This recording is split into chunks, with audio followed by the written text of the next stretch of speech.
So we're made up of three parts: spirit, then there is the soul, and of course there is the body. The three parts that make up you and I. So we know that the spirit never dies. We also know that the soul is the culmination of our feelings, our sensations, our emotions. And I'll add to that our gifts, abilities, capabilities, and talents. That which makes you and I unique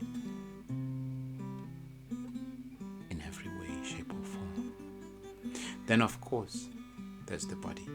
So we are spiritual beings. We have souls, and we live in a body. The body tent or the suit that we wear and carry around. The vehicle that takes us from point A to point B. So now the question is, and it beggars belief, who's talking? When I say my entire body hurts, notice I can't be the one talking, because something else is making claim to that body. When I say this is my hand, who's talking?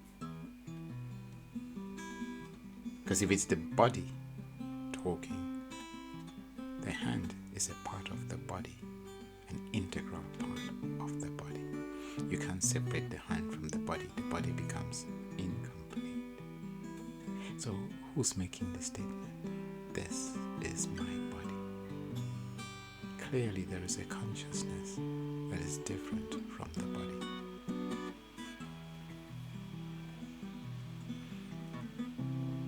So what happens when we are unconscious?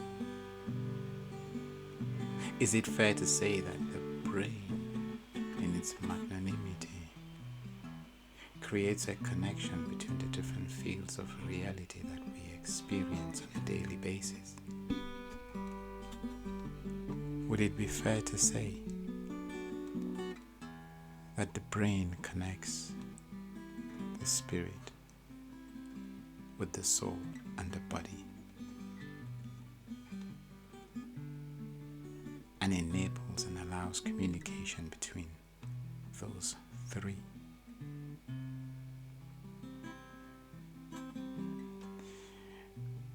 That's an interesting thought. I would like you to sit with it. But it brings us yet to another concept. And before we move to the next concept, what's the difference in your opinion between the Spirit and the Holy Spirit? Let's talk about that for a minute.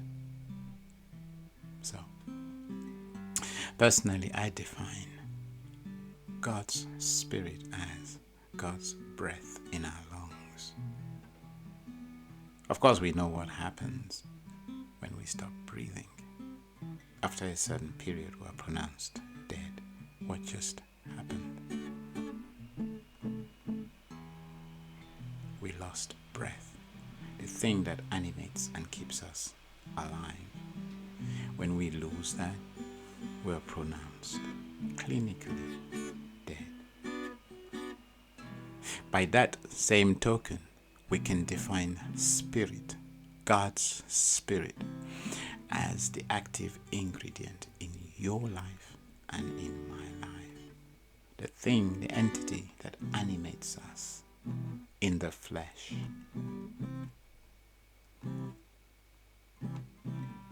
So the spirit would be akin to electricity. Notice that when you run electricity through a light bulb, the light comes alight. It shines. It does what it does naturally. When you run electricity through the camera, into whose eyes I am currently looking.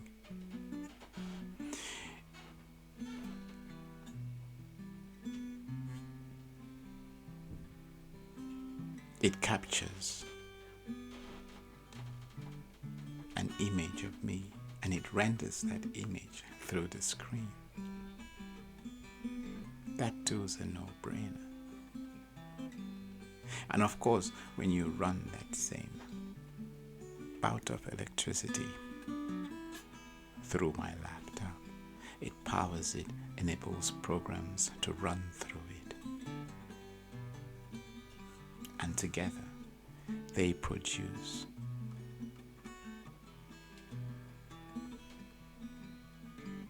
this intervention.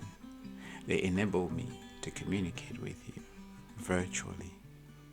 They allow me to reach you, though I am nowhere near or around you. So, electricity in and of itself does not change. It just brings out from each entity its germane, innate, and natural properties. It makes them come alive. Of course, it would be a problem if an electric bulb tried to play music. And don't we all try to do that sometimes? We're wired differently, but we try to become different things. Because seeds have been sown in our minds. So we're trying to be these different things for all the wrong reasons, instead of listening to what it is we are called to be, God's will for our lives. Typically happens when we are a natural at something, but we choose not to do it because we would rather be and do something else or someone else. So all of this was to make an analogy, to draw a parallel between the Holy Spirit and electricity. Electricity will bring entities alive. It will bring gadgets alive in the same way that the Spirit of God, or God's Spirit, will bring you and I alive. The same Spirit in which, or the same light in which the Spirit would animate you and I. It then beggars belief. What's the difference between the Spirit of God and the Holy Spirit? And there's a very important distinction to be made here.